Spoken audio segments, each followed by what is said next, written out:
asegurar de que se oye bien. ¿Se oye bien al fondo? ¿Sí? ¿Arriba también? Bueno, buenas tardes a todos de nuevo. Gracias por la invitación. Verdaderamente, cuando una persona está detrás de ti 3 años, 3 años, ha estado Blas detrás mío, para que encontráramos un espacio para organizar esto, pues te tienes que sentir, yo diría que al menos conmovido. Conmovido porque, bueno, los astros se unieron y hoy podemos celebrarlo.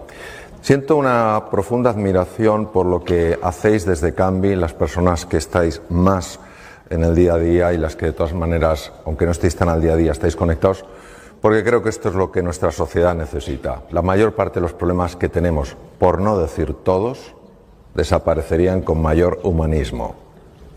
Si en lugar de vernos como objetos, nos viéramos como personas con extraordinaria dignidad.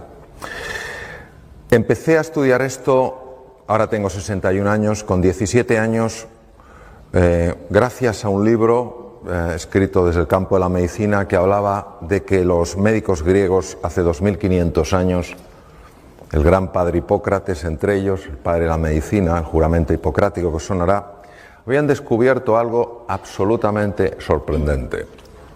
Habían descubierto que se podía curar con las palabras.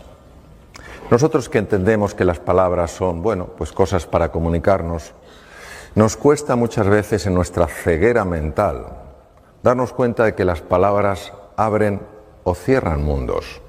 Los griegos hace 2500 años se dieron cuenta de eso. Se dieron cuenta que la conversación, la interacción entre los seres humanos abría espacios de curación física. En aquella época esto era una auténtica proeza, porque imaginaros lo poco desarrollada que estaba la medicina, la cirugía, y que un grupo de personas cayeran en esto, cayeran en la cuenta que verdaderamente la conversación podía tener tal impacto en la salud, es algo verdaderamente notorio. Movido por esto empecé a estudiar este fenómeno, empecé a buscar información que conectara la mente y el cuerpo, pero en aquella época no existía nada, no se había publicado nada. Busqué bastante porque todavía la medicina negaba no desde la negación dura y inflexible, sino desde que no se le ocurría que el cuerpo y la mente estuvieran conectados. Pero por fin encontré un artículo norteamericano que hablaba precisamente de esto, de una ciencia que es la psiconeuroendocrinoinmunología, que empezaba a mostrar que los procesos mentales afectaban al sistema inmune, que es el sistema de defensa del cuerpo, todos hemos oído hablar de él, nos defiende frente a bacterias, virus y tumores. Fui tirando del hilo y, bueno, tiré tanto del hilo que hace 12 años yo vi que ya tenía que dar un salto. Ya no podía estar con el nivel de cirugía con el que estaba y con el nivel ya de investigación y temas de esos en el que estaba. Y decidí dejar la cirugía, me reinventé, proceso muy difícil de entrada por el vértigo después de una cirugía de tantos años y una consulta muy grande, pero estoy sumamente agradecido y gracias, entre otras cosas, a ese salir de mi zona de confort, pues hoy tengo la suerte de estar con vosotros y con vosotras.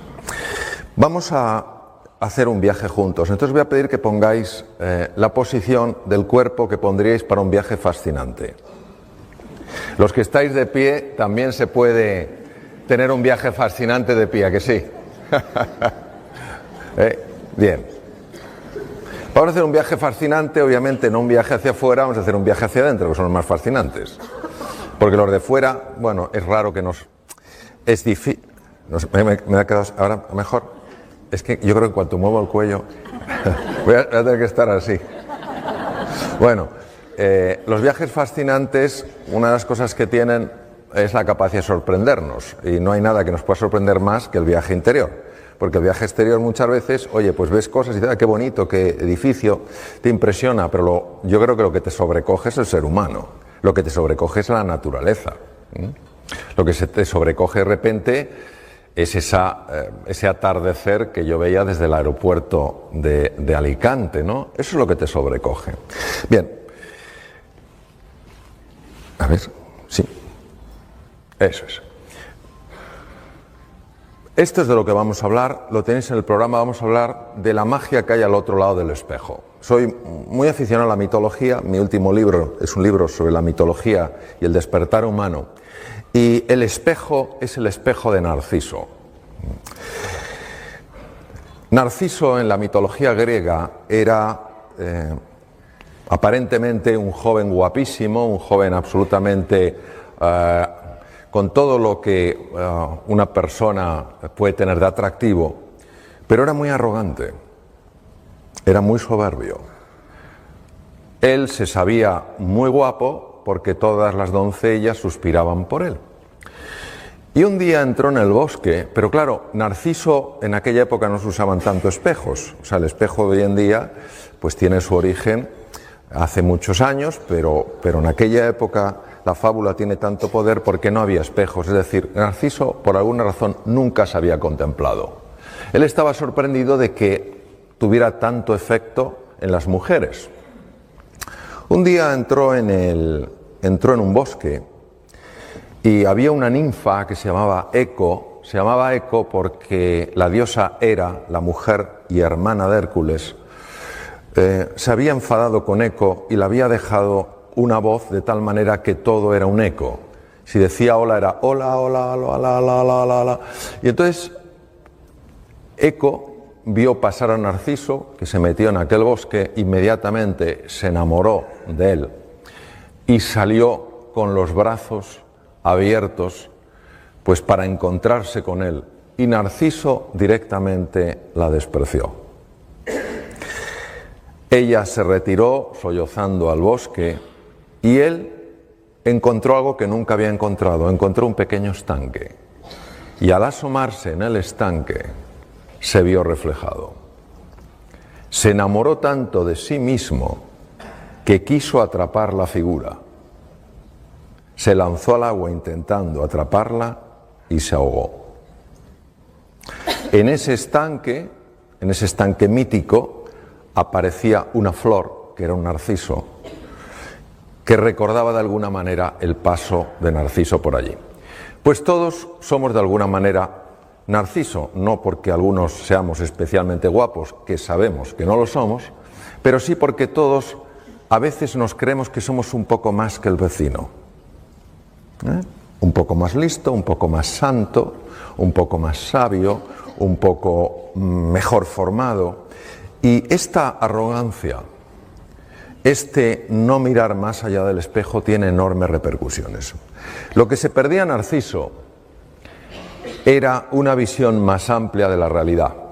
Cuando Narciso miraba y se veía reflejado, solo podía verse a sí mismo, estaba totalmente centrado en él y era incapaz de ver a nadie, ni siquiera a Eco. A Eco no es que la despreciara, a Eco es que la ignoraba.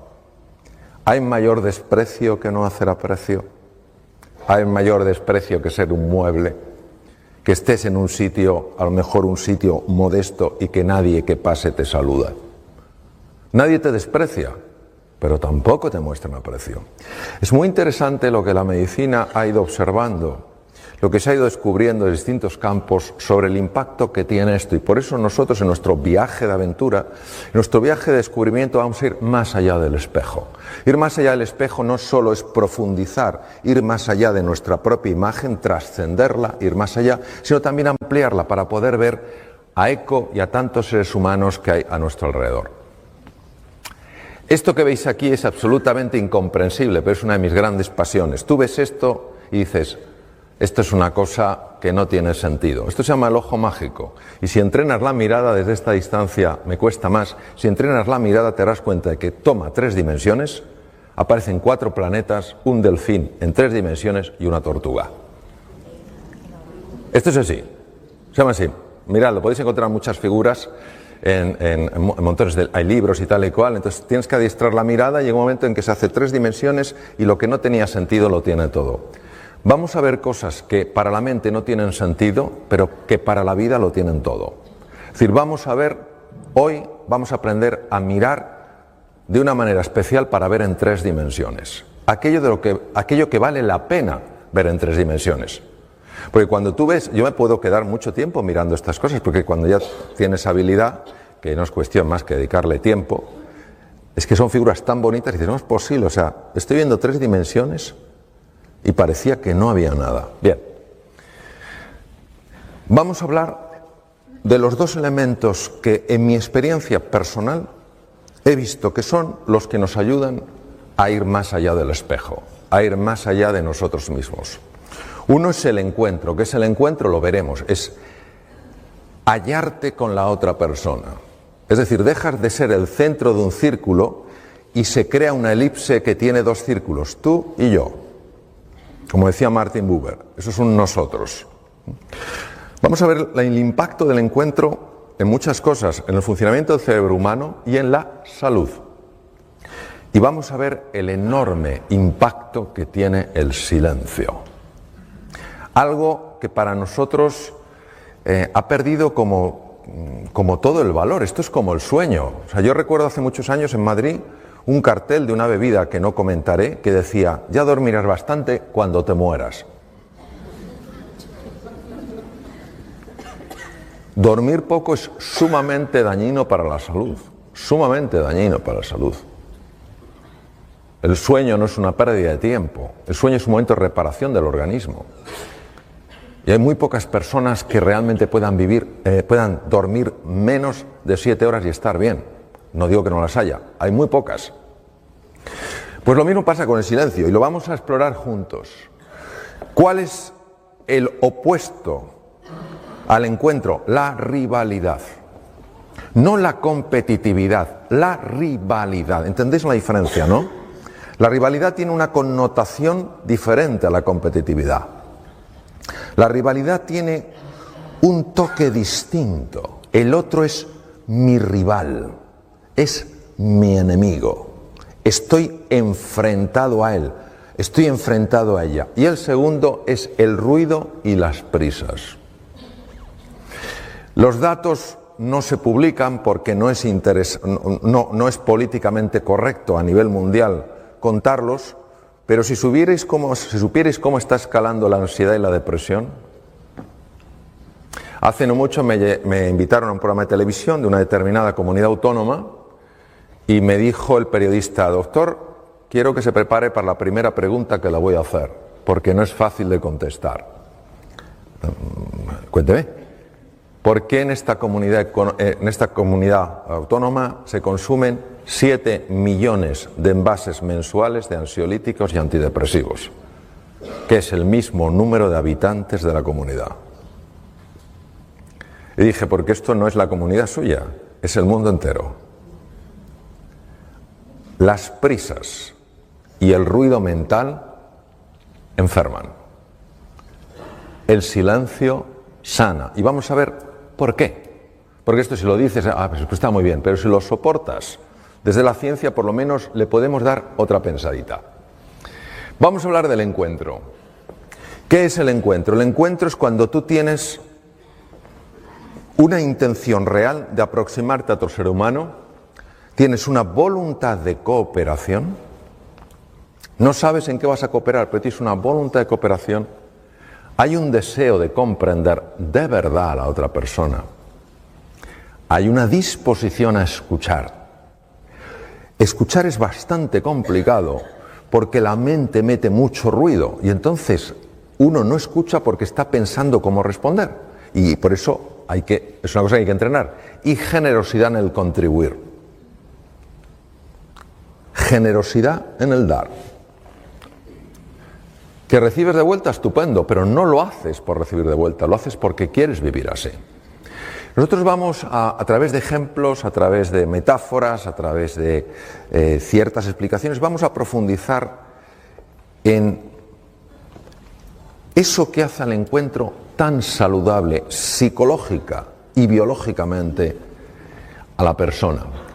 No juzgar desde nuestro propio marco de referencia. Todos tenemos un marco de referencia, todos tenemos una experiencia a la vida, una manera de ver las cosas.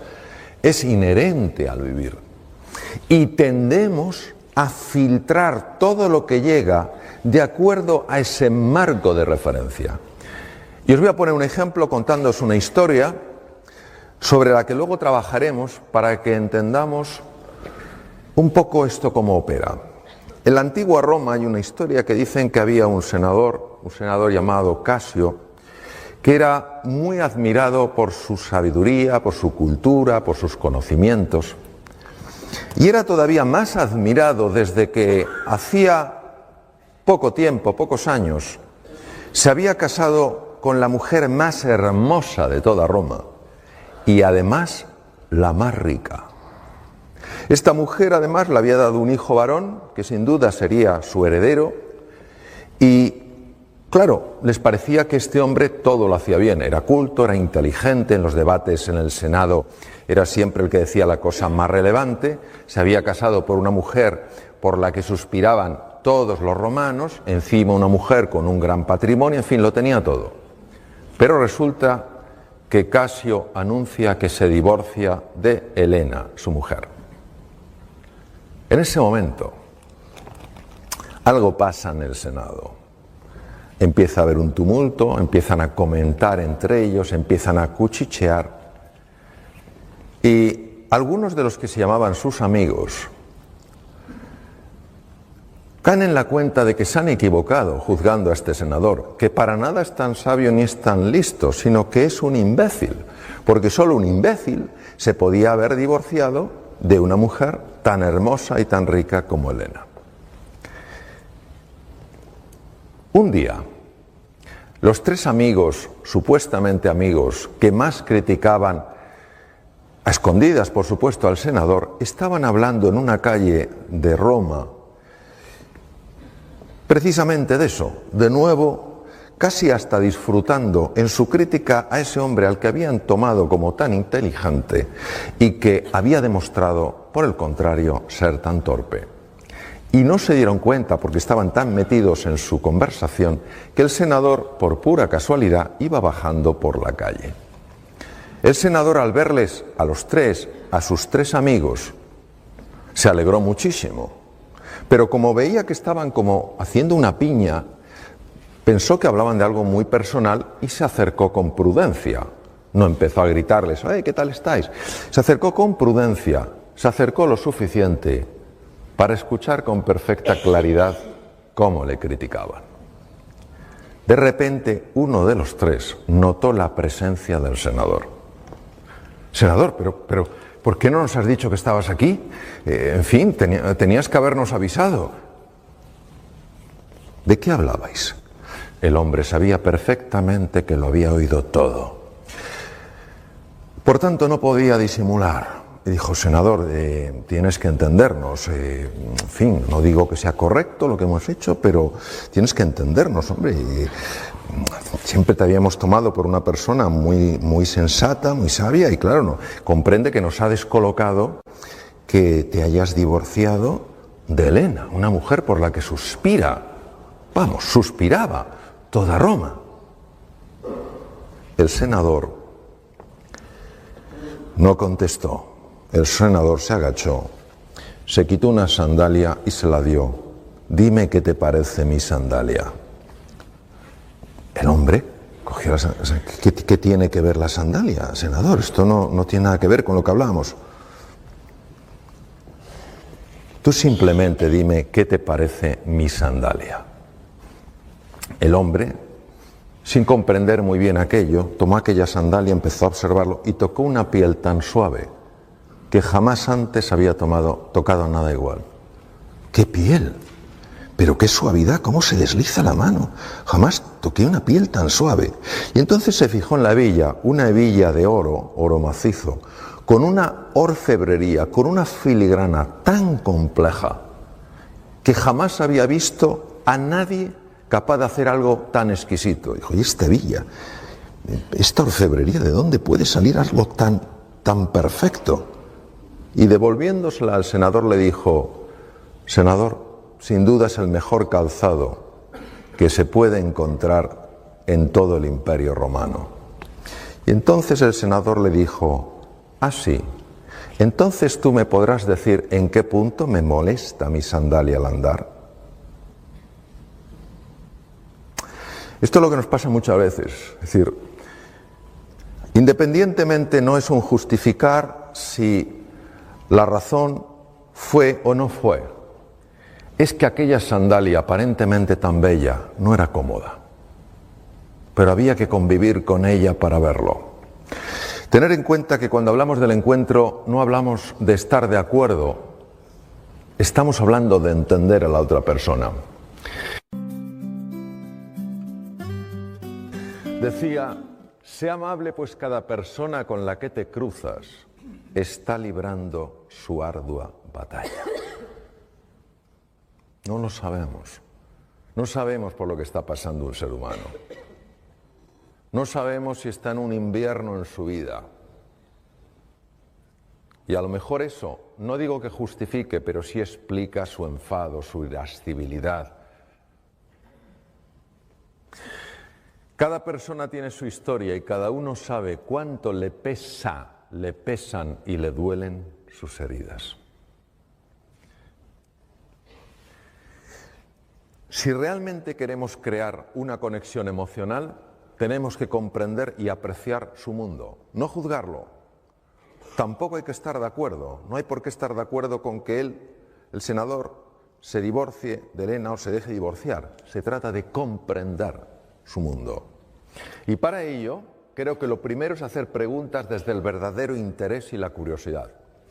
Los senadores, sus amigos, dieron por hecho algo, sin siquiera haber hecho la mínima investigación. La mínima. Eran amigos del senador, le podían haber cogido aparte y decirle, senador, somos tus amigos, podemos tener una conversación privada así. Oye, mira, nos ha sorprendido esto. ¿Qué es lo que ha pasado? Y el senador habría sentido que se le daba una oportunidad para expresarse. Una oportunidad para expresar su sentir. La mayor parte de las personas no necesitamos que nos den la razón, necesitamos sentirnos escuchadas y comprendidas. Lo segundo, escuchar para conectar con su mundo, sentimientos y necesidades. No podemos, veréis, la escucha es un proceso que a nivel cerebral no se puede dividir. No se puede dividir. Si estás con la escucha dividida, con la atención dividida, la tienes empobrecida, sí o sí. Es que el cerebro funciona así. Pero es tan importante la atención enfocada. Cuando una persona está hablando, yo recuerdo, estuve en Los Ángeles formándome con una persona que se llama el Dr. Poster, y es un hombre con bastante juventud acumulada, puede tener unos 82, 83 años, y es un hombre muy gracioso porque va con un gorrito galés, es norteamericano, pero va con una gorra galesa y va así, va despacito, tal cual, aunque hay gente con esa edad, mi madre tiene 89 y va a pilates, o sea, pero él iba así. Pero cuando se sienta, eso hay que verlo, se transforma. Cuando se sienta a escuchar, entonces una ocasión yo le vi en un ejercicio de escucha con una psicoterapeuta, solo estábamos médicos, psicoterapeutas, estábamos con él trabajando, le vi algo asombroso. Yo jamás había visto a nadie escuchar así, nunca en mi vida. Era algo que se podía tocar, sentir, palpar, indescriptible con el lenguaje, inefable, no se puede escribir con palabras. Pero tuvo un efecto increíble porque aquella psicoterapeuta, que seguro que hacía un papel estupendo, como todo ser humano, arrastraba heridas. Salió una herida cuando tenía 5 años. El nivel de escucha de este hombre me produjo tal impacto que le dije, profesor Poster, yo he visto algo extraordinario, me gustaría que me dijera, a ver Mario, ¿qué es? Digo, yo le he visto escuchar a usted como no he visto escuchar a nadie en mi vida. ¿Cómo lo hace? Y va el hombre, y como diciendo, aquí va a haber suspense. Y me dice, es que cuando yo me siento frente a alguien, Mario, no dejo que algo se siente conmigo. Y se calla. Le digo, mire usted, yo me he hecho 14.000 kilómetros para venir por aquí, para ir con usted. No es suficiente. Diga más cosas. Dígame qué es lo que no deja que se siente con usted. Y me dijo, la preocupación. Cuando yo me siento con una persona, no dejo que a mi lado se siente la preocupación. ¿Preocupación de qué? De otras cosas que tengo que hacer, de lo que tenía que haber hecho, de lo que tendré que hacer. Y luego afortunadamente siguió y me dijo, cuando yo me siento delante de un ser humano, quiero claramente transmitirle a esa persona que ella para mí en ese momento es todo mi mundo. A ver, estamos en familia. Cuando alguien te presta atención de esa manera, ¿cómo no te vas a sentir valioso? Te sientes como la joya de la corona. Pero cuando alguien no te presta atención de esa manera, lo que el ser humano siente, lo que uno siente es, no debo valer mucho cuando se me presta tan poca atención. Procesos automáticos, por cierto. Haz que se sienta comprendida. Sencillamente. Son cosas muy sencillas, pero nada fáciles, porque la mente interfiere. Por eso es la importancia del silencio. ¿Por qué es tan importante el encuentro? ¿Cómo nos afecta la rivalidad? Nada de lo que vais a ver aquí lo aprendí en los 6 años de mi carrera de medicina, donde por cierto estudié mucho. Tuve que dar muchas vueltas por el mundo para enterarme de esto. Cuando creo que esto es esencial incorporarlo en todos los niveles de la sociedad. Vamos a ver. Os presento al profesor Hans Selye, la máxima autoridad que ha habido en el mundo en todo lo relacionado con el estrés. De origen húngaro, formado en Praga, se fue a la Universidad McGill en Canadá como ayudante de laboratorio y acabó siendo el jefe de todo el departamento de investigación después de los 25 años. Cuando hablas de estrés, hablas de Selye, porque Selye fue el gran descubridor de los mecanismos del estrés. Y os voy a contar un poco lo que pone aquí. Selye habla de que hay un momento en el que cuando una persona está, homeostasis que decía equilibrio, está en equilibrio y se encuentra con algo que lo vive como una amenaza, por eso se activa la alarma, una amenaza, y la amenaza no tiene que ser física, no tiene que ser que te encuentres con un tigre por la calle, puede ser la amenaza a sentirte criticado, la amenaza a sentirte avergonzado, la amenaza a sentirte humillado, ¿vale? O sea, amenazas emocionales, y él habla específicamente también de ellas. Observar lo que pasa. Se produce un intento de resistencia. La resistencia produce un enorme desgaste en el ser humano.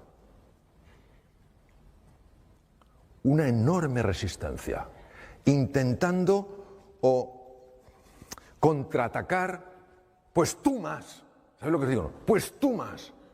O huir, yo quiero salir de aquí y me quiero esconder, o bloquearte. Son las 3 formas de resistencia que utiliza el ser humano y también los animales.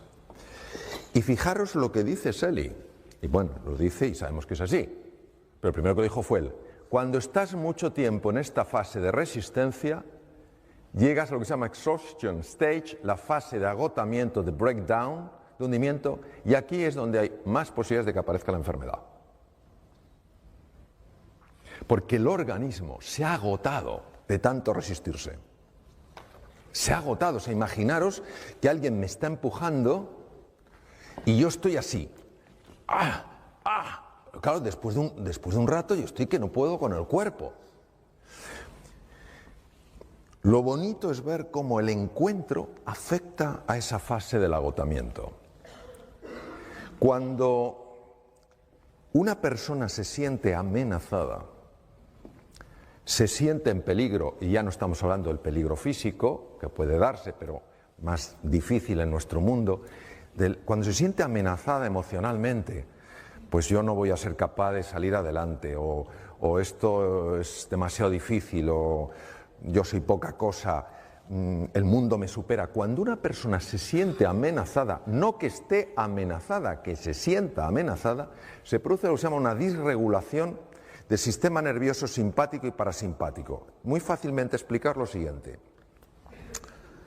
Aparte del cerebro, cerebelo, la médula que todos conocemos, y de los nervios periféricos, los sensitivos, los motores, etc., hay toda una división importantísima. El sistema nervioso se llama sistema nervioso vegetativo o autonómico, porque siempre se pensó que iba, entre comillas, a su bola.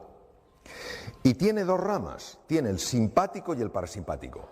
El simpático es el encargado de activarse en situaciones de alarma, situaciones de peligro. ¿Por qué? Porque, por ejemplo, lleva sangre a los músculos.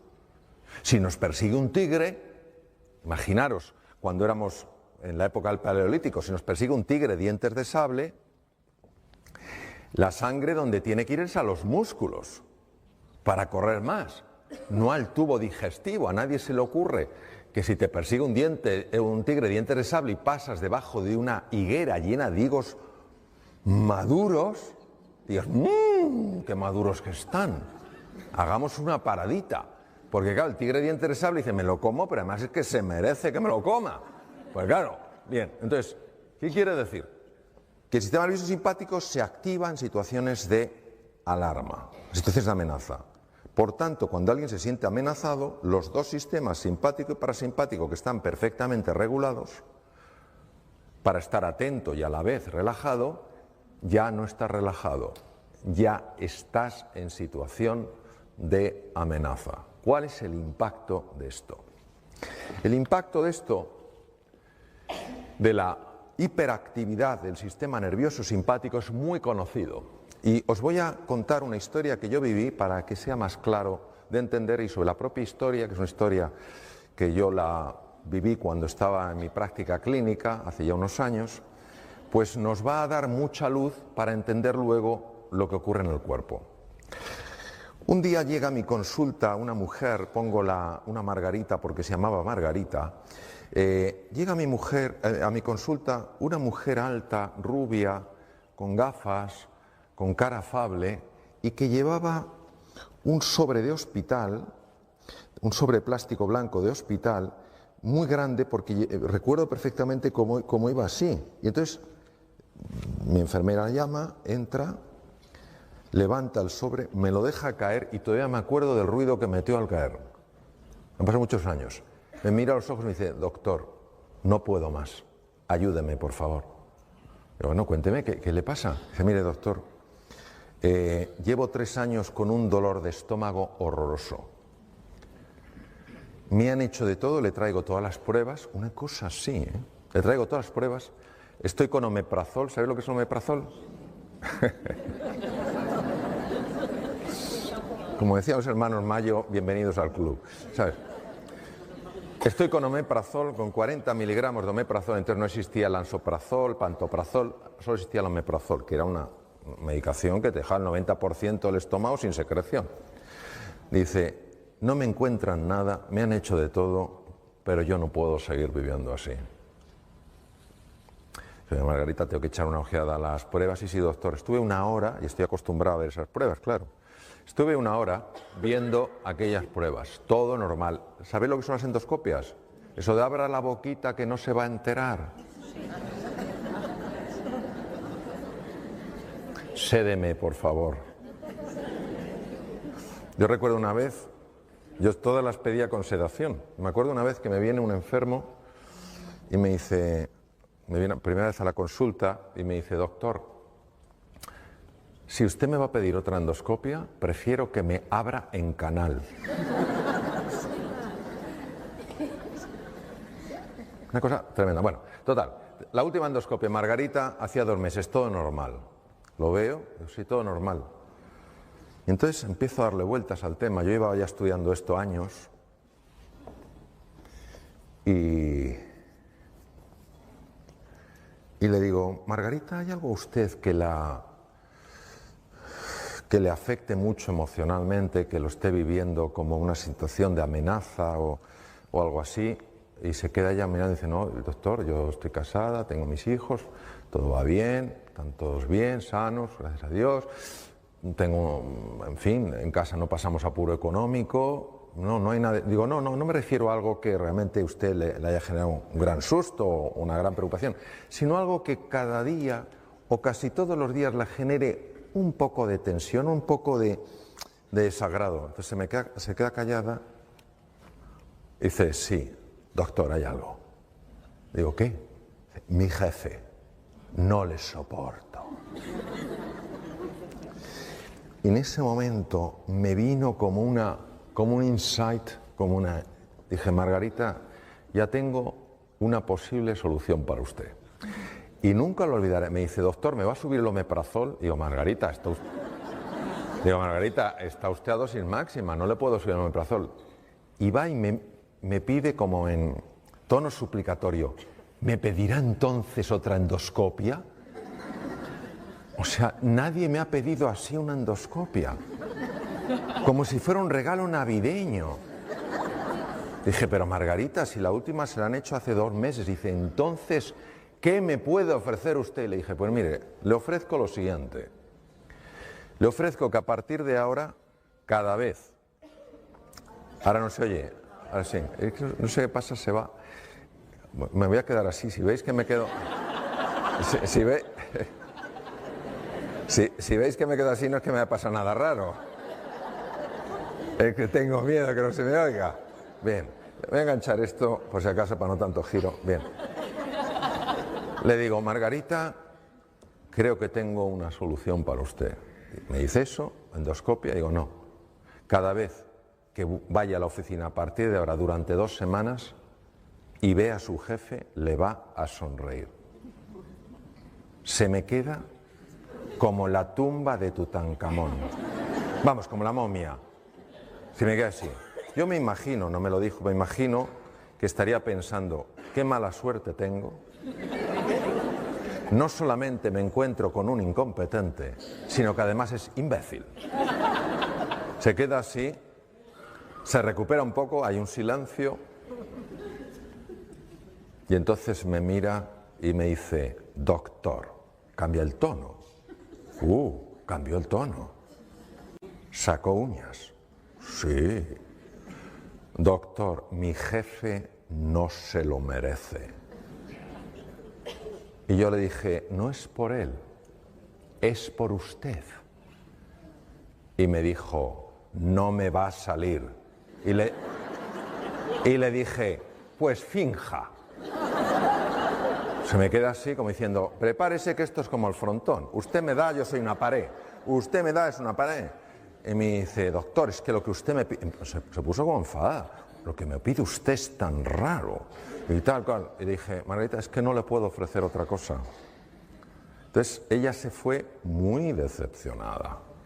Le dije, 2 semanas, Margarita. Ella me miró como diciendo, usted a mí no me ve el pelo más. Total, se va. Yo doy por hecho, totalmente por hecho, que Margarita no va a volver. A las 2 semanas, yo de tanto quirófanos, consultas y tal, pasan 2 semanas, pasan 15 días, estoy sentado de nuevo en la consulta, en el mismo sitio.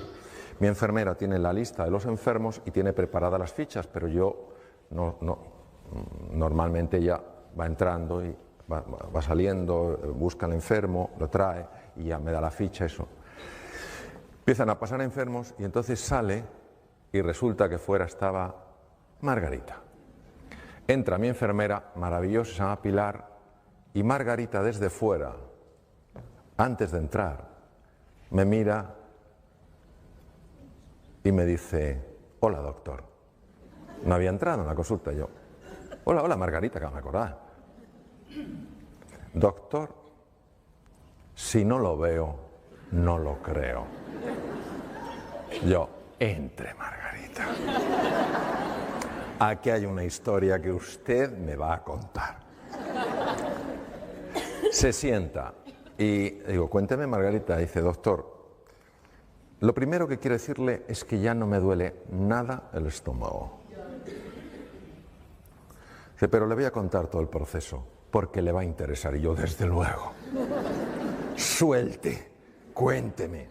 Dice, mire, yo salí de aquí, entonces para y dice, doctor, primero, segundo le voy a decir una cosa, es usted un médico bastante raro, ¿eh? Y le dije, sí, eso me han dicho. Dice, bueno, le cuento. Yo salí de aquí pensando que era una estupidez lo que me había dicho. Pero no sé por qué decidí probarlo. Total, me había dicho 2 semanas. Dije, lo voy a probar, voy a experimentar, a ver si lo que me ha dicho ese loco funciona. Digo, cuénteme. Dice, mire, el primer día, tuve que utilizar todos los músculos del cuerpo para esbozar una tenue sonrisa. Pero conforme fue pasando el tiempo, algo cambió. Me fue más fácil la sonrisa, pero han pasado una serie de cosas muy interesantes. Digo, cuénteme. Dice, la primera de ellas es que usted no sabe lo que mi jefe ha cambiado. Dice, es otro. No le reconocería. Otro. Mucho más amable, mucho más humano. Otra cosa, no sé qué le ha pasado. Algo en su casa se ha debido arreglar, no sé qué. Otro. Lo segundo, como le digo, doctor, es que se me ha quitado por completo el dolor de estómago, pero no me he quitado el omeprazol hasta que usted no me lo dijera. Me dice, pero sí, me he quitado el Almax. Ella no me había dicho que tomaba Almax. ¿Sabéis los que son sobrecitos de Almax? Bueno, el sobrecito Almax, ella se lo bebía como quien bebe un vaso de agua. Entonces en la oficina todo el mundo la veía tomándose el Almax. Dice, doctor, entonces como dejó de dolerme el estómago a los pocos días, y ni siquiera le había hecho el Almax, y el Almax lo toma todo el mundo, el omeprazol no me lo quité, pero el Almax sí. ¿Y sabe lo que ha pasado, doctor? Digo, ¿qué? Que mis compañeros se han dado cuenta y se han acercado a mí y me han preguntado, Margarita, ¿ya no tomas Almax? Y yo les he dicho, pues no. ¿Y eso? Pues que me he encontrado con un médico que me ha dicho dos cosas y se me ha quitado el dolor de estómago. Va, me mira y me dice, doctor, prepárese que le viene toda la oficina. Entonces, el tema es...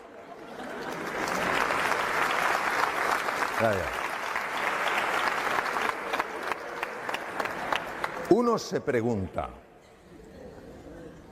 ¿cómo es posible esto? Y ya tenemos una explicación. Tenemos una explicación de por qué el omeprazol no hacía nada y tenemos una explicación de por qué su jefe cambió. Y la explicación ya se conoce. Cuando una persona se siente amenazada, se activan unos núcleos en el cerebro que se llaman amígdalas. Siempre digo lo mismo, pero es que no quiero que haya confusión. Cuando hablo de amígdalas en el cerebro, no estas. Porque en una ocasión, con un grupo de pocas personas, no llevaba imágenes, no llevaba cerebros, que a veces llevo cerebro, empecé a hablar de las amígdalas y una persona empezó a ponerse súper pálida. Y yo digo, este se me cae redondo. Digo, ¿qué le está pasando? Digo, oye, ¿te encuentras bien? Y me dice, no. Digo, ¿pero qué te pasa? Y dice, que estoy entendiendo toda mi vida. Y ya no tiene remedio. Me las quitaron de pequeño. Vean, la confusión viene de que amígdala en griego es almendra y se parecen a estas, pero no son estas. Están en el cerebro. Es nuestro detector de amenaza. Cuando la amígdala se activa ante la percepción de una amenaza, lo primero que hace es robar sangre de la parte anterior del cerebro, lo cual produce cambios muy importantes en la percepción de nuestros recursos, porque al activarse la amígdala y reducirse el aporte de sangre a la zona anterior del cerebro, se pierde capacidad de comprender, se pierde capacidad de aprender, se pierde capacidad de ser creativo y se pierde capacidad de tomar buenas decisiones. Por eso cuando tú, Blas, antes hablabas del sentido positivo de la vida, incluso en la enfermedad, es muy importante porque si tú la enfermedad solo la vives como una amenaza, no podrás encontrar recursos naturales que tienes que te pueden ayudar a tomar vías que favorezcan la curación, porque ni siquiera las verás. Por eso un niño, una niña en un colegio, en una escuela, un estudiante en una universidad, donde sea, una persona en una empresa, que se sientan amenazados, no que estén amenazados, que se sientan amenazados porque no hay una cultura de encuentro, de cordialidad, de afecto, y activen estos centros, no importa lo inteligentes que sean, no podrán comprender, no podrán aprender, no podrán ser creativos. No porque no lo tengan, sino porque cuando se activan las amígdalas, el riego de la zona anterior del cerebro se reduce. Y esto explica perfectamente por qué determinados jóvenes que no van bien en un contexto y no aprenden, cuando les cambias el contexto, les cambias la forma de enseñanza, aprenden y aprenden muy deprisa. Pero es que el efecto en el cuerpo es también muy marcado, y uno de los efectos es en el estómago. Cuando una persona se siente amenazada, y Margarita se sentía amenazada por su jefe, que no necesariamente la estaba amenazando, pero ella se sentía amenazada, el sistema nervioso simpático hace exactamente lo mismo que si te persiguiera un tigre. El tubo digestivo lo paraliza. ¿Entendéis? Porque no te vas a poner a comer si te persigue un tigre. ¿Qué pasa con un estómago que se paraliza? Un estómago que se paraliza es un estómago a través del cual la comida no puede fluir bien. La comida, cuando no fluye bien, se estanca. Cuando se estanca, se pudre. Cuando se pudre, fermenta. Cuando fermenta, produce gas. ¿Qué hace el gas? Hincha las paredes del estómago. No hay medicación, bueno, algunas que te reducen el gas, pero el omeprazol, por más que te baje el ácido, si el problema no es el ácido, el problema es la dilatación del estómago. En el momento en el que Margarita empezó a buscar el encuentro, al principio con una tenue sonrisa forzada, estaba mandando al cerebro un mensaje: tú no sonríes en presencia de la amenaza. ¿Os imagináis el tigre y que digas tú, ¡oh, qué oportunidad! ¡Oh, charlemos! No. Entonces, el simple hecho de el propio cuerpo disponerlo para el encuentro, y la sonrisa es así, es suficiente para que el sistema nervioso simpático se desconecte y se active el parasimpático. ¿Por qué se le quitó el dolor a Margarita? Porque el estómago empezó a funcionar. Ella no tenía ningún problema de estómago, por eso en las endoscopias no se veía nada, no había nada. Porque la dilatación no se ve en la endoscopia. Bien. Cuando al profesor Hanseli, del que os he hablado, le entrevistaron porque se hizo muy famoso, en una de las entrevistas de radio le hicieron una pregunta normal. Su respuesta fue singular. Estamos hablando de un fisiólogo puro que se pasó 25 años en laboratorios. No estamos hablando de un místico, no estamos hablando de alguien, de un filósofo, no estamos hablando de un gran humanista, hablamos de un biólogo puro. Le preguntaron, profesor Selly, ¿qué es lo que podemos hacer en una sociedad tan distresada? El distrés es el estrés negativo, como el de Margarita, el que daña. ¿Qué podemos hacer en una sociedad tan distresada para bajarlo? Contestación de Hanseli: ganarse el amor de su vecino. ¿Cómo es posible que este hombre fuera capaz de intuir cosas que se han descubierto muchos años después? Parte de la genialidad de él. Hoy en día sabemos que cuando una persona se encuentra con otra, con estos lazos de afecto, de cordialidad, de voluntad, de cooperación, automáticamente el cerebro produce una sustancia llamada beta-endorfina. Es un analgésico natural potentísimo. Capaz. Es como si tuviera algo y dijera, vuelve al centro, que te estás yendo. Capaz de reducir el dolor físico. Se sabe que es real, se sabe que es beta-endorfina real, no es algo imaginario, porque se bloquea con naloxona. Es decir, verdaderamente está bloqueando una molécula. Es decir, el ser humano en el encuentro experimenta menos dolor. Imaginaos el impacto que tiene esto en medicina. Tiene un impacto tremendo. Yo trabajo en un tema con niños con patologías malignas y esto es una cosa que estamos trabajando muchísimo. Hasta qué punto el encuentro, el sentirte apoyado, etcétera, verdaderamente tiene un impacto en la reducción del dolor, ¿no? Bien, pero lo siguiente que tampoco sabía el doctor Selly, pero lo intuyó, fue que cuando dos seres humanos tienen esa voluntad de encontrarse, esa voluntad de cooperar, esa voluntad de colaborar, se libera en sangre una hormona llamada oxitocina. Las damas que estáis aquí diréis, esta hormona es mía. Yo soy mujer, yo he dado a luz, la lactación, todo lo que es el parto, la oxitocina, sí, pero también la tenemos los hombres y mujeres.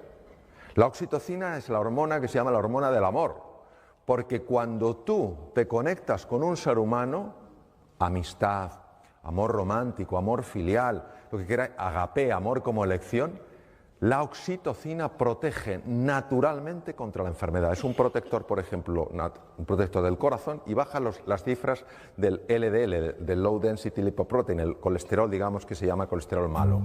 Yo trabajaba de cirujano en Boston, en un hospital, él estaba enfrente, me enteré de su obra, luego me formé con él. ¿Dónde estás? Bien. Es el doctor Herbert Benson, presidente del Instituto Mente-Cuerpo en la Universidad de Harvard, que redescubrió algo que había sido descubierto hace miles de años, redescubrió que la mente ruidosa genera enfermedad. Que esta especie de rumiación, es lo que digo, que te pasa una cosa por la mañana, que te incomoda, y está uno todo el día con lo mismo. Todo el día, parece una vaca, rumiando, somos así.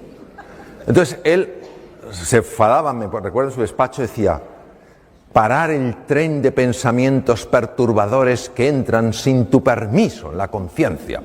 Yo lo veía que se ponía como una moto. Ya lo entiendo por qué. A él le importaba mucho acabar con la hipertensión arterial, que sabéis que va dañando las arterias, y él sabía que si se conseguía activar el parasimpático, sistema nervioso parasimpático, las personas seríamos menos reactivas y por tanto la tensión se regularía. Se fue a Dharamsala, en el norte de la India, donde vivía la comunidad tibetana. Después de un año de negociaciones empezó a decirle: doctor Benson, no es que esté mejor ya de la salud, que esté mucho mejor, es que pienso con más claridad, es que resuelvo mejor las cosas. ¿Qué me está pasando? Entonces él empezó a estudiar la creatividad. ¿Qué le pasa? Sincronización entre los dos hemisferios. Lo que no pueden separar, lo que no pueden resolver de forma independiente, sí lo pueden resolver de forma conjunta. Nuestra mente se parece a un mar revuelto lleno de olas que no nos deja pensar, que no nos deja ver las cosas con claridad, y cuando uno serena ese agua, pues puede descubrir lo que hay fuera. Vamos a hacer un ejercicio. Un ejercicio, sé que dais talleres de esto, es lo que se llama hoy mindfulness, en el sánscrito es vipassana y shamatha, atención estable, vipassana, profundizar, insight, descubrir, ir más allá. Entonces, los que estáis sentados os voy a pedir que toméis una posición en la silla, los que estáis ya en posición de loto, tal cual, ahí veo varias personas en posición de loto, no tengo nada que decir, loto, medio loto, en fin. Sentados con la espalda recta, el cuello largo quiere decir que la barbilla hacia abajo,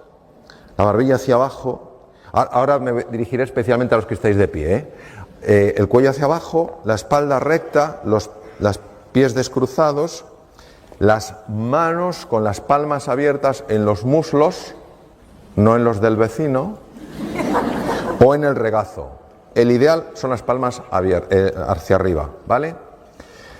A los que estáis de pie, os sugiero encarecidamente que mantengáis los ojos abiertos. Es verdad, lo digo en serio, porque es muy importante, pero no por ello que no sigáis incluso con los ojos abiertos, porque hay una cosa que es mindful walking, donde tú estás con los ojos abiertos y estás meditando. O sea, que no penséis que por tener los ojos abiertos no se puede meditar. Entonces, pero sí que tengáis los ojos abiertos o entreabiertos, ¿vale? ¿De acuerdo? ¿Estamos todos en posición? Si tenéis algo, salvo algo que os pese, si es un abrigo, nada, pero si es una cosa pesada la ponéis en el suelo, ¿vale? Entonces vamos a hacer este ejercicio, que es muy sencillo. La sugerencia, la propuesta, la oportunidad es cerrar los ojos o dejarlos entreabiertos, porque los ojos abiertos se despista muy fácilmente. Si decides cerrarlos, que sea cerrar suavemente, nada de cerrar diciendo aquí no entra ni un fotón. No hay que hacer ninguna presión. Si son cerrados, amablemente cerrados, y son entreabiertos, suavemente entreabiertos, y como tienes el cuello largo, mirando un poco hacia abajo, ¿vale? Entonces, voy a poner un poco de musiquita. Lo que voy a pediros, por favor, es que toméis conciencia de la posición de vuestro cuerpo en la silla.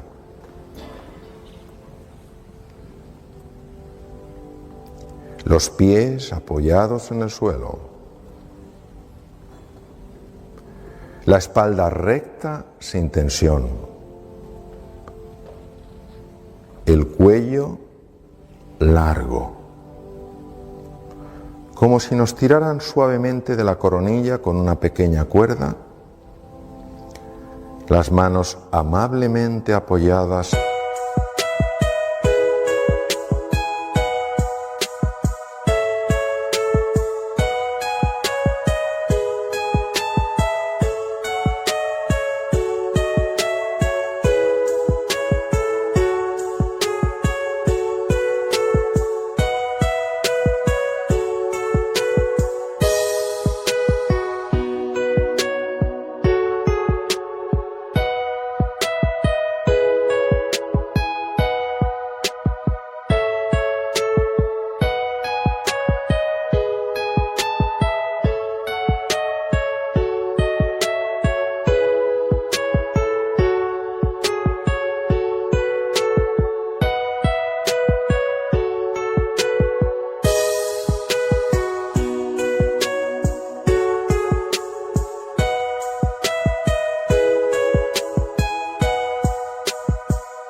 en los muslos, en el regazo.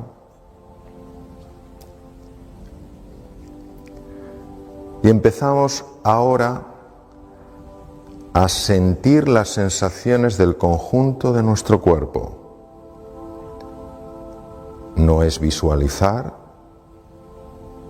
no es pensar, es notar las sensaciones de nuestro cuerpo. Hay algunas partes que se pueden sentir más, tal vez las manos, los pies, cualquier parte es igual de válida.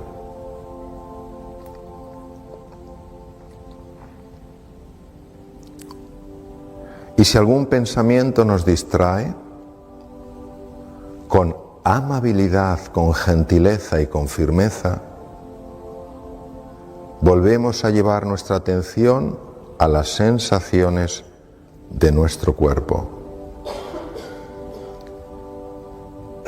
Y si algún pensamiento nos arrastra a una experiencia pasada o una inquietud futura, tomamos conciencia y sin enfadarnos, con tranquilidad, con gentileza y con firmeza, llevamos de nuevo la atención a las sensaciones del cuerpo.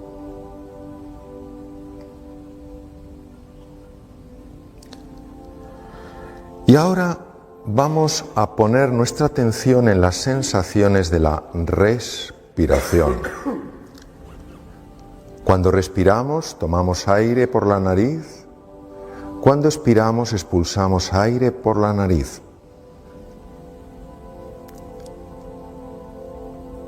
Y cada uno nota esa sensación de la inspiración y de la expiración con mayor intensidad en alguna parte del cuerpo. Algunos en el abdomen, otros en el tórax, otros en los orificios de la nariz. Y es la respiración la que nos va a ir introduciendo en el silencio. Un silencio del que hablaba Federico García Lorca. Escucha, hijo mío, el silencio.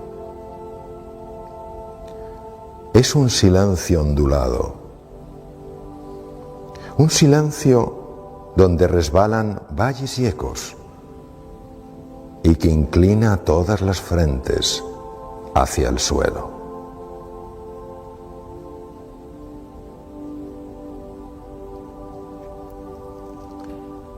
Vamos dejando que la respiración nos vaya conectando más y más con ese silencio que contiene los sonidos más bellos,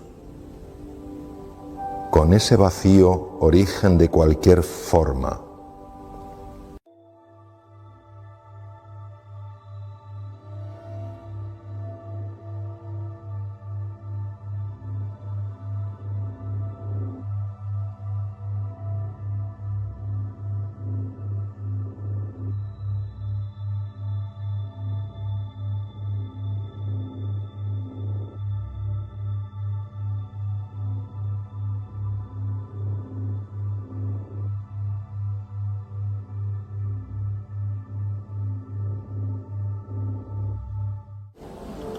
Magnífico. Muy bien.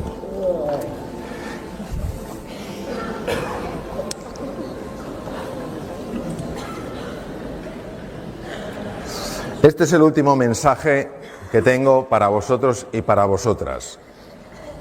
Las batallas, desde luego, se libran fuera, pero las guerras se ganan dentro. Muchas gracias.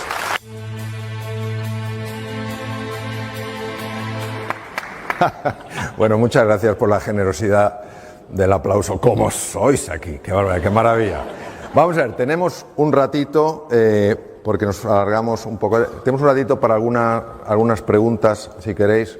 Yo voy a procurar ser muy breve. El tema de las preguntas, sí os pediría lo siguiente. Primero, que sean breves y pensando en todos, pensando en cosas que nos puedan servir a todos para profundizar, inquietudes que que podamos tener, para que haya un poco más de tiempo en el escaso que tenemos de que puedan intervenir más personas. Sí os pedirían eso, preguntas muy específicas, muy concretas, dentro de lo que uno pueda. Aquí tenemos Tanasio con el micrófono. Ahí tenemos una dama, a por ella. Lo único que os pido es el nombre de pila, ¿vale? Me digáis el nombre para que os pueda... Ah, José tiene otro allí, ¿verdad? Sí. Ahí tienes otra dama detrás tuyo, a la izquierda. Hola, Mari Carmen. Mari Carmen, bien. Quería saber cómo consiguió el rey transmitirle a su hijo el concepto de serenidad, transmitirle a él la serenidad, porque no nos lo ha dicho. Claro que no te lo dice, está muy bien. Tú ten en cuenta que toda fábula tiene múltiples lecturas. Yo te diría lo siguiente. Yo creo que para podérselo transmitir a su hijo el príncipe, primero él tenía que haber puesto palabras a algo que no había puesto palabras. Porque el propio rey en un momento determinado dijo, esto es lo que yo quiero. De muchas veces nosotros no conseguimos, no digo que siempre, no conseguimos impactar a otras personas en algo que nos parece muy valioso porque nos falta a nosotros mismos hondura en la comprensión. No sé si me estoy explicando. Es decir, yo creo que el rey, en el momento en el que él vio aquello, entendió que a su hijo le había hablado de la serenidad, de la tranquilidad, pero no le había conseguido transmitir que la serenidad no es vivir sin problemas, que la serenidad es saber dónde enfocarte cuando tienes problemas. Entonces creo, desde mi modesta interpretación, que el rey descubrió un nuevo abordaje que no había utilizado con su hijo. A veces es tema que te digan las cosas de una manera determinada para que tú digas, ah, pues esto para mí tiene sentido. Ahora, no lo sé. Se queda en el aire y yo te invito a que escribas la segunda parte de la fábula. Porque seguro que se te ocurre algo fantástico. Quiero decir, lo digo en serio, ¿eh? Porque si te inquieta eso, dices, pues, y a partir de ahí, tu propia imaginación y tu propia creatividad, Mari Carmen, puede decir, oye, zaca, esto sigue por aquí. Sí, pero claro, sí, pero, sí. A ver, no he nacido ayer. Sé, lo sé. Pero ¿sabes lo que pasa? A mí me gusta esto del riesgo. ¿Sabes lo que pasa, Mari Carmen? Hay cosas que nadie te las puede decir, solo tú las puedes descubrir. Cada vez estoy más convencido que lo que nosotros decimos es el dedo que apunta a la luna, es el humilde dedo que apunta a la luna. Nada de lo que yo pueda decir, ninguna metáfora que pueda utilizar, puede a ti darte lo que buscas, solo señalarte hacia un sitio para que tú lo explores y lo descubras. Es un tema de descubrimiento. Te lo digo porque yo tengo 3 hijos. Sabéis que los hijos se distinguen en dos grupos, oasis y maestros. Hijo oasis, a cenar, lo dices una vez y está ahí. ¿Qué hay de cena? Espinacas, qué ricas.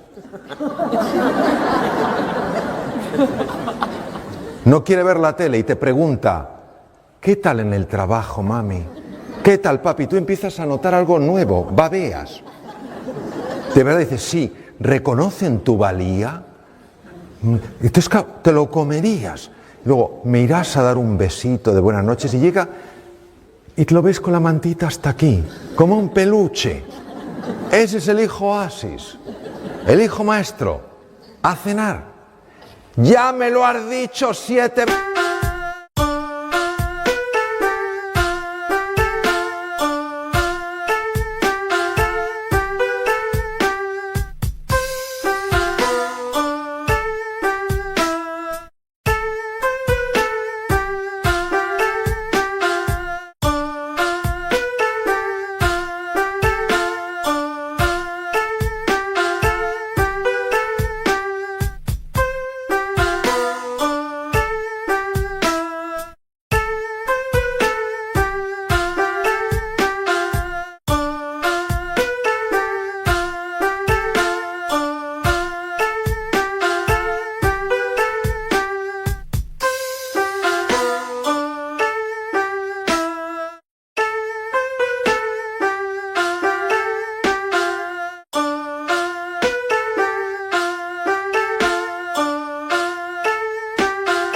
veces.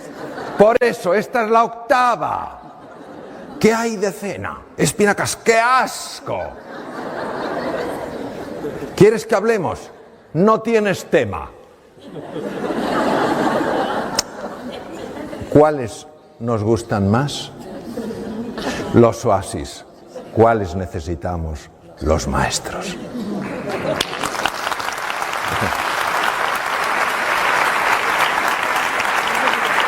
Te lo digo porque de mis tres hijos, un oasis, Sócrates y Platón. Y no admito que nadie compita por esos lugares, ¿eh? Sócrates y Platón. Búscate otros. Séneca, Pitágoras, tienes muchos. Sócrates y Platón. O sea que sé. Y al final me he dado cuenta de que si yo cambio, cambia todo. Que no veo el mundo que es, veo el mundo que soy. Y hasta que no lo descubrí yo, las cosas no se transformaron. Es lo que hay. Es para ti. El aplauso es para Mari Carmen. Buenas tardes. Buenas tardes. Mi nombre es de pila. Apolonia Celdrán. ¿Apolonia? Sí. Muy bien. Siéntese, Apolonia, póngase cómoda. Particularmente el libre albedrío. Es que no oigo bien por el micrófono, póngaselo más cerca. El libre albedrío.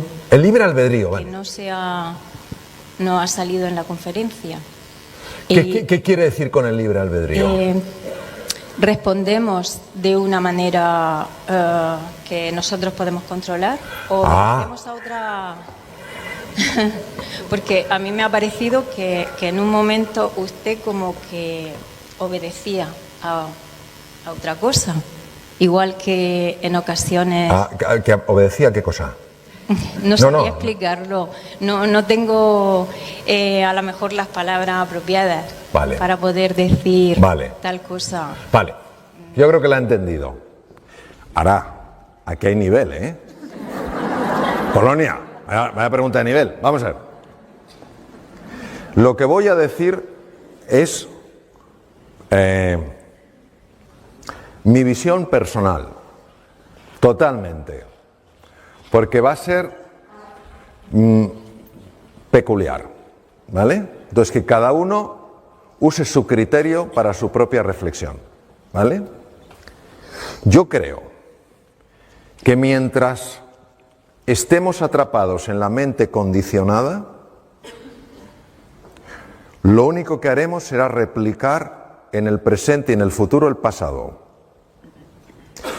Creo que la única manera de experimentar la libertad que tenemos por nacimiento es elevar el nivel de conciencia y ver en cuántas ocasiones la mente me arrastra al pasado, me quiere proyectar al futuro, me quiere comparar, me quiere subir, me quiere bajar. Y la sola observación sin juicio, como quien observa algo interesante en mi forma de experimentar las cosas, en ese momento sientes algo que es libertad. Ahora, dicho eso, para mí, ¿entendéis? Para mí, la libertad es dejarme guiar por la vida. Para mí es la libertad. Es decir, dejar de esforzarme desde la mente, dejar de luchar, dejar de resistirme y permitirme ser guiado por una sabiduría que trasciende toda comprensión desde la mente. Es como lo veo. Pero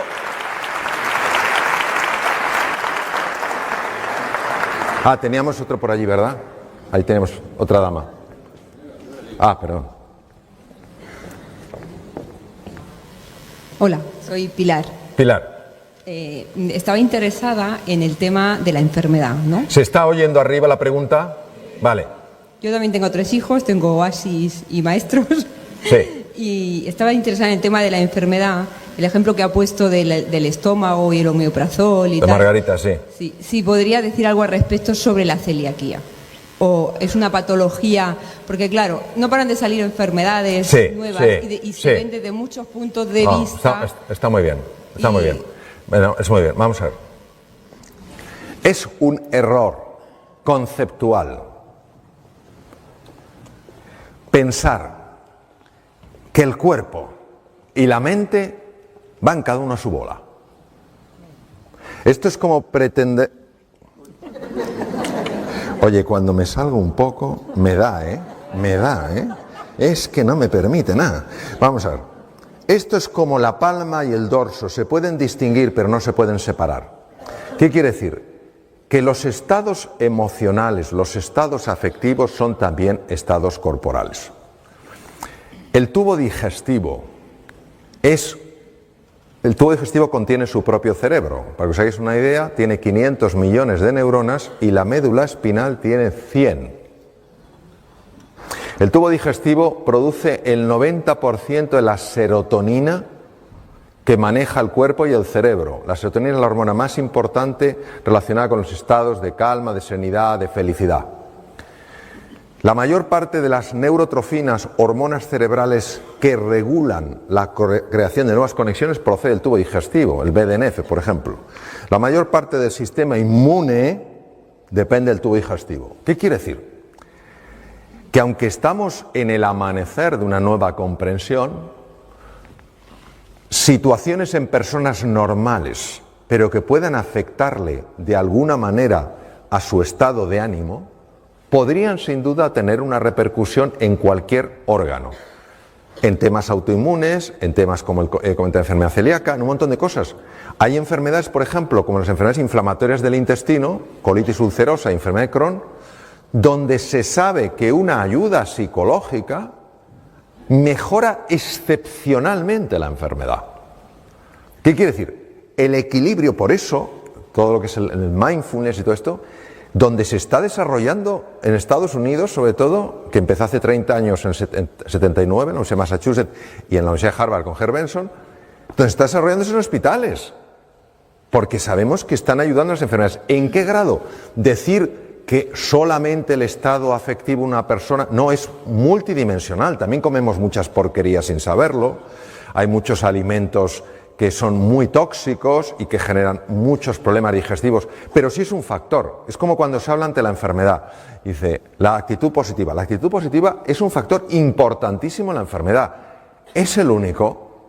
No, claro que no es el único. O sea, si yo me tomo, lo voy a decir un poco para que se entienda, si yo me tomo un bote de cianuro que mata 1 miligramo, mata a un caballo, no tengo nada que hacer. Pero hay un montón de trastornos donde el componente actitudinal, actitud quiere decir cómo me relaciono yo con una enfermedad, tiene un enorme impacto. Por ejemplo, una persona que tenga una enfermedad, aunque humanamente es lógico que se resista, que se enfade, si yo hago deporte, como sano, me inflo de zumo de granada, no sé qué tal cual. ¿Por qué me pasa a mí? No hay explicación, no sé por qué, pero esa resistencia sabemos que activa la amígdala y produce una subida del cortisol. Entonces, aceptar no es resignarse, es asumir que esa es la realidad que me toca, que esa es la tormenta en la que vivo y que a partir de ahora yo no me resisto a eso, sencillamente trabajo con eso. La pregunta más peligrosa que una persona puede hacerse con una enfermedad, siempre que se quede enganchada, es ¿por qué a mí? Porque no hay respuesta. No hay respuesta hoy en día. Pero dices, mira, este es el desafío, no lo entiendo, mi raciocinio...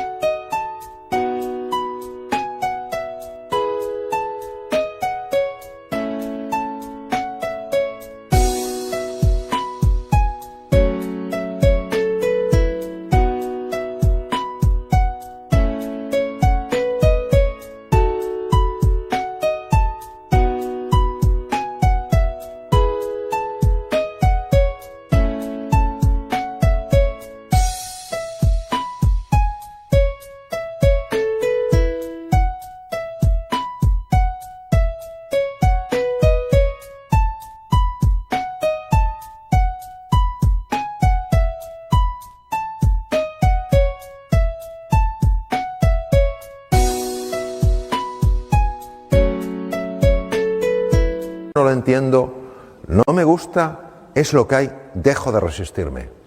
Es un factor que usted da muchísimo, por ejemplo, en el MD Anderson en Houston, institución que conozco bien. Entonces, que se dedica solo al tratamiento de cáncer. Es decir, quiero transmitir lo siguiente. El estado de ánimo no es lo único que puede hacer sanar o enfermar a una persona, pero sí es un factor muy importante. Y cuando uno está haciendo frente a una enfermedad, sea la enfermedad celíaca, sea un Crohn, sea una patología maligna, necesita todos los recursos. No puede darse el lujo de quitarse uno. Y una actitud positiva, un asumir esta es la realidad, esto es un camino para una mejora que ahora yo no entiendo, pero que va a suceder en mi vida, ese abrirse, que para la mente es absolutamente absurdo, por eso hay que ir a otro nivel, creo que es muy importante. Entonces, no puedo contestar, fíjate, ni creo que se haya contestado en ningún sitio a eso. Creo que es una gran pregunta, lo único que diría es que hay muchos factores. Siento no poder llegar más hondo, ojalá. Donde no puedo llegar tengo que decir no sé. No me lo voy a inventar, claro.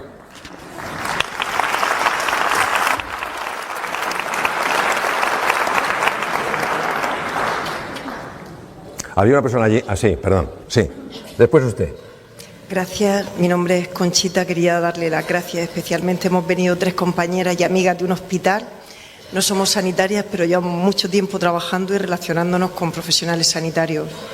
Y mi reflexión y mi pregunta es, ¿por qué, si es tan claro, usted mismo decía que a los 17 años ya tuvo esa inquietud entre el cuerpo y la mente? Hace tiempo no, pero ahora ya se sabe que efectivamente el lenguaje del amor, lo que conlleva, usted lo ha explicado muy claramente, la biología, desde la magia, ¿por qué sigue habiendo en la sociedad una parte importante y en el mundo sanitario ese escepticismo para poder estar abierto y no solamente genera eso, escepticismo, sino ironía o chanza, cuando lo único que podría redundar es beneficio en los pacientes, en la sociedad y en los propios profesionales? Muy bien. ¿Se ha oído bien la pregunta? Es que la pregunta es mejor que la respuesta, entonces más vale que hayáis encontrado la pregunta. Bien, vamos a ver. Yo quiero hacer varios comentarios. Primero, un comentario de agradecimiento, es un tema importante. Primer comentario. Para generar salud no hay que pasar por la Facultad de Medicina. Todos estamos en el campo de la salud. No hay que llevar bata blanca para ayudar a una persona a sanar. Entonces sí está en el campo. Primer punto. Y a lo mejor está ayudando a sanarse a más personas de las que se están curando por otros métodos más tradicionales. Número 1. Número 2. Honestamente creo que en España tenemos algunos de los mejores profesionales de salud que hay en el mundo. Realmente. He viajado mucho y creo que tenemos unos profesionales de salud, y por profesionales de salud hablo de todas las personas que trabajan en el medio hospitalario, todas absolutamente importantes. Todas absolutamente importantes, todas absolutamente claves. Ahora, pertenecemos a un paradigma, que quiere decir una forma de ver, en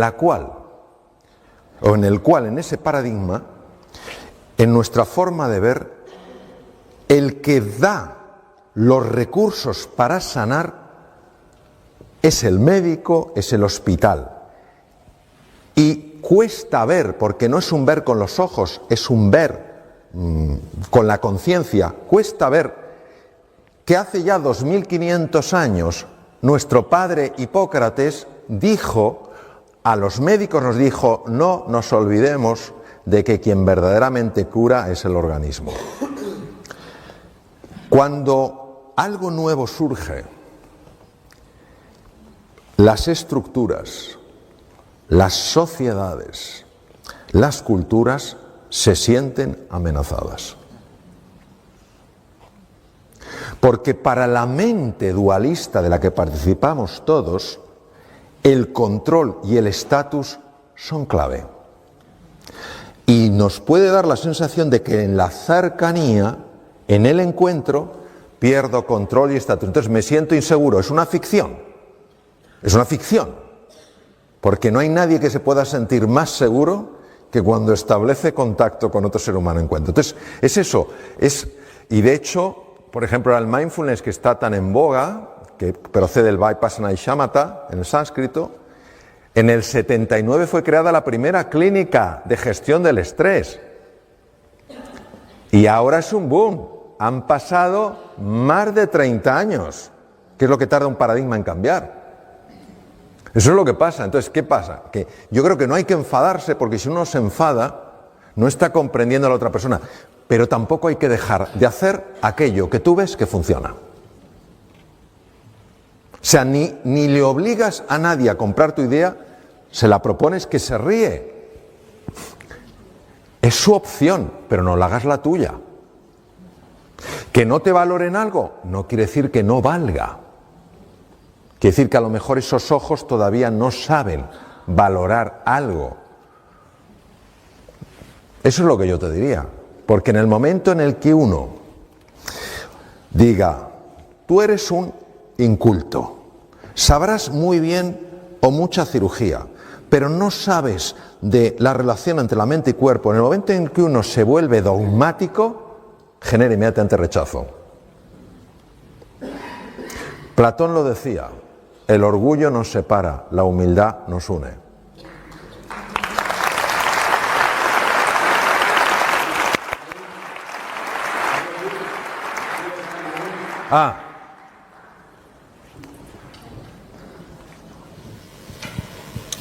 Hola. Hola. Vamos a ver, mi pregunta va de la siguiente forma.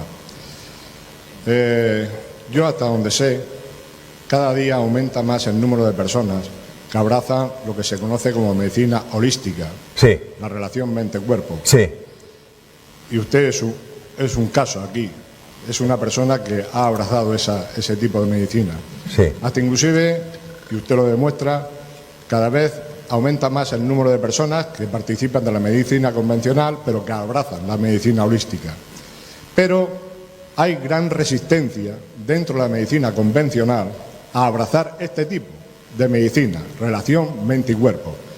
Y se sabe que, usted lo ha descrito, y hasta donde yo sé también, de que se liberan, cuando se establece esa relación mente-cuerpo y se trata con la mente, se liberan una serie de neurotransmisores que facilitan la sanación de la persona.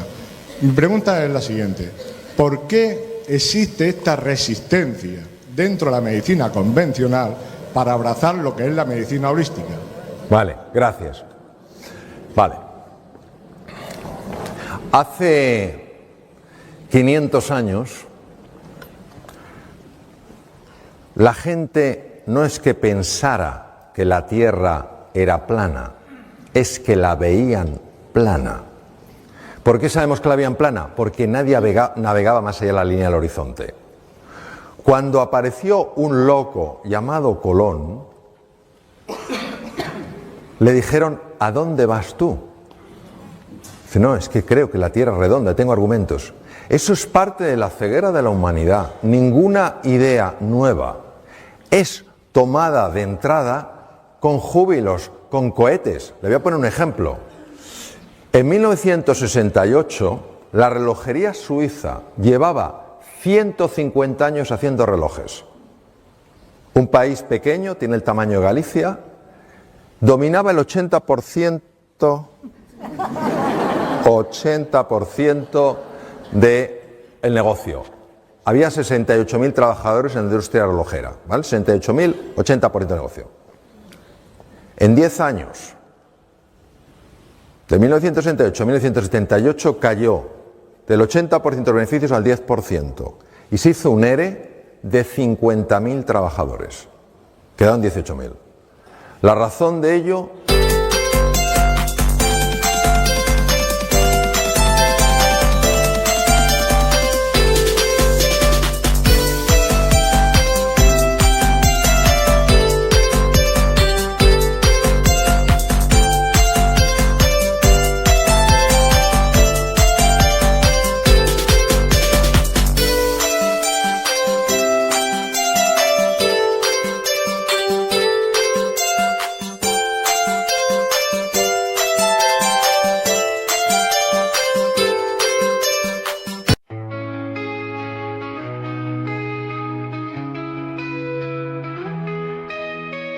Lost in the rhythm of the wind, strings whisper secrets to my soul.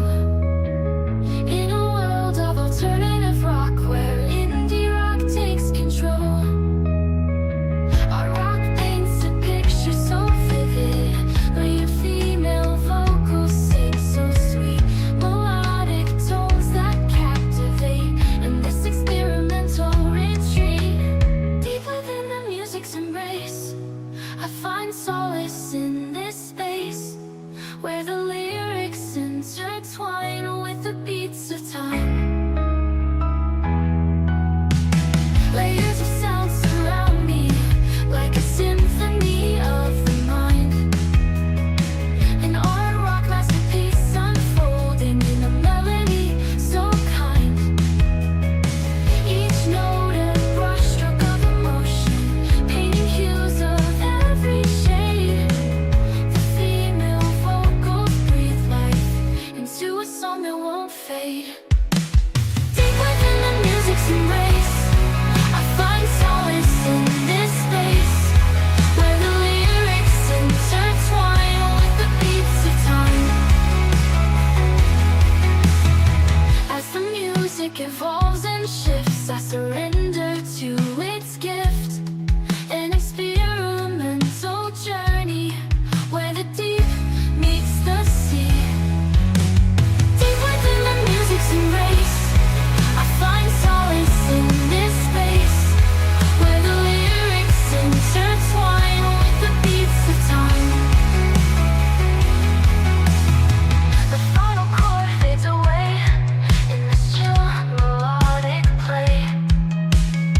A song that lingers in the air, leaving traces everywhere.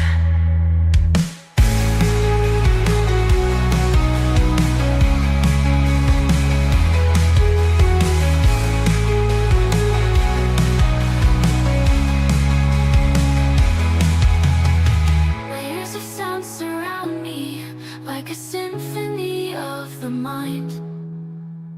An art rock masterpiece unfolding in a melody so kind.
fue la invención del reloj digital, que todo el mundo atribuye a los japoneses, pero fue desarrollado por un suizo, encargado por los fabricantes para crear el reloj del futuro. Se encerró en Neuchâtel, donde están los laboratorios de la relojería suiza, inventó el primer reloj digital de la historia, se le llevó a los fabricantes, que eran los que le habían encargado que creara el reloj del futuro, porque sabían que se puede morir de éxito, y ellos no querían morir de éxito. Vieron aquel reloj que daba la hora con absoluta perfección, pero que no tenía lo que un reloj tiene que tener: ni agujas, ni engranajes, ni cojinetes, ni rubíes. ¿Sabe lo que hicieron? Le echaron. Y él dijo: acepto que me despidan, pero lucharé por la mitad de la patente. ¿La mitad de la patente? Tribunales, llévesela entera.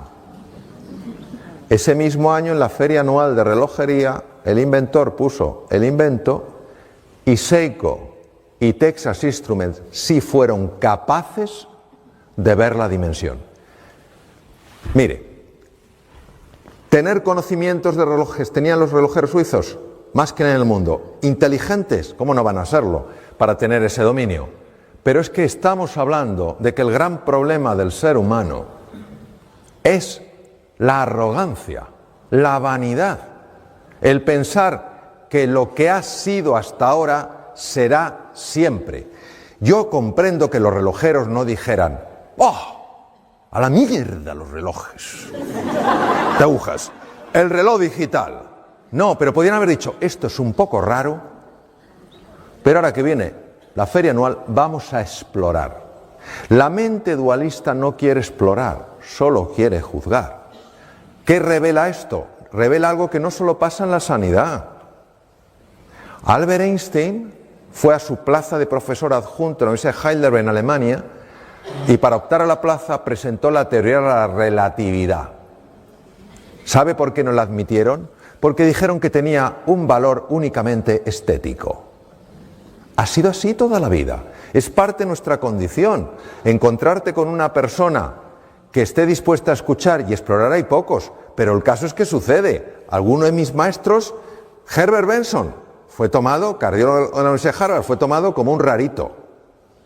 John Kabat-Zinn, otro rarito. Pero aguantaron, porque creían. Y uno aquí empezó a abrir los ojos, otro aquí, y eso es la vida. Entonces, tenemos que entender que es parte de la vida, llevarlo con mucha serenidad y a la vez con la convicción. Esto ya, aunque no me mueva, no suena. Sí, no, pero para que lo tengan ellos. Y además con la convicción de que vale la pena. Pero yo creo que es importantísimo eso, creer sin obligar a otros a creer. Esto siempre ha de ser una propuesta, una oportunidad, porque si por más información que tengamos la intentamos imponer, de nuevo aparece en el juego el ego. Mire, el ego es una estructura curiosa, es la mente dualista, es el ego. Cuando metes ego en la ecuación, antes o después tendrás escasez.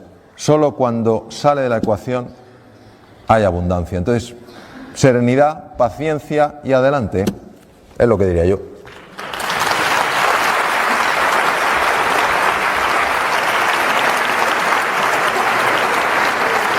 Bueno, debido al tiempo, vamos a hacer una última pregunta, van a hacer, y ya vamos a dar paso a la despedida de don Mario.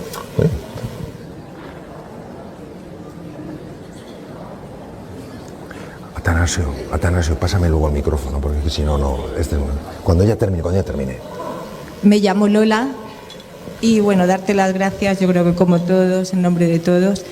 Y bueno, yo tenía interés porque comentaras algo sobre la zona de confort. Últimamente oigo hablar mucho de los beneficios de salir de la zona de confort y yo tengo la sensación oigo eso, pero por otro lado es que la vida te saca tantas veces de la zona de confort como que parece ser que es beneficioso, pero realmente nosotros lo que intentamos es conseguir estar ahí. Vale. Es muy complicado cuando la vida te saca. Vale.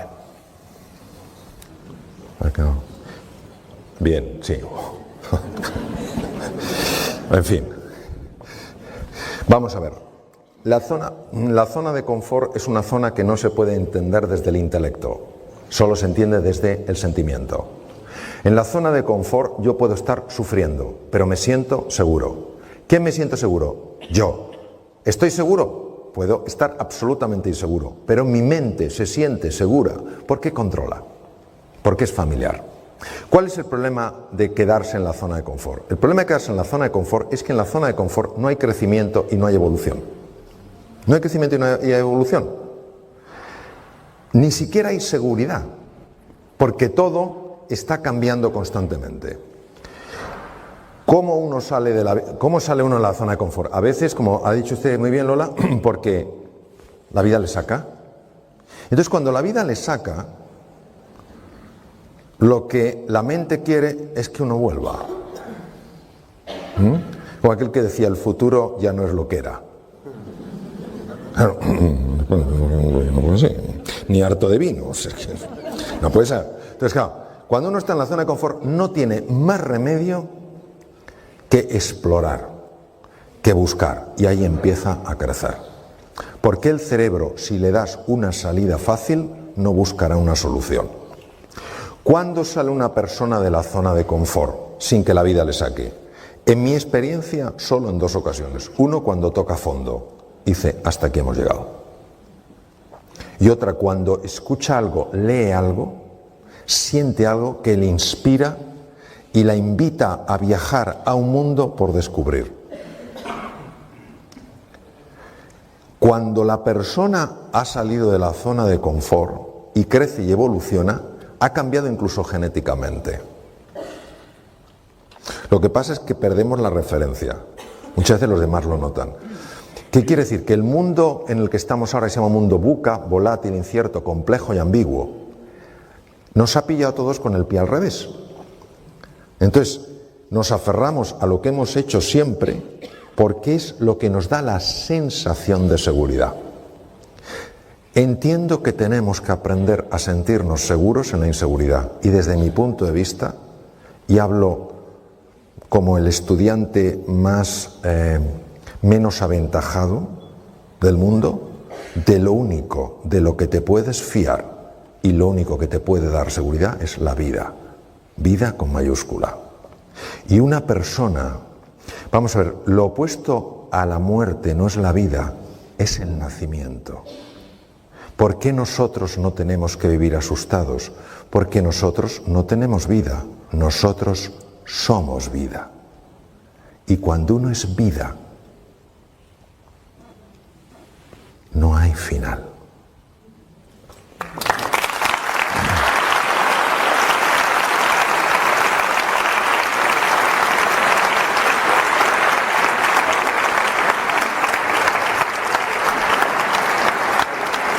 Sí.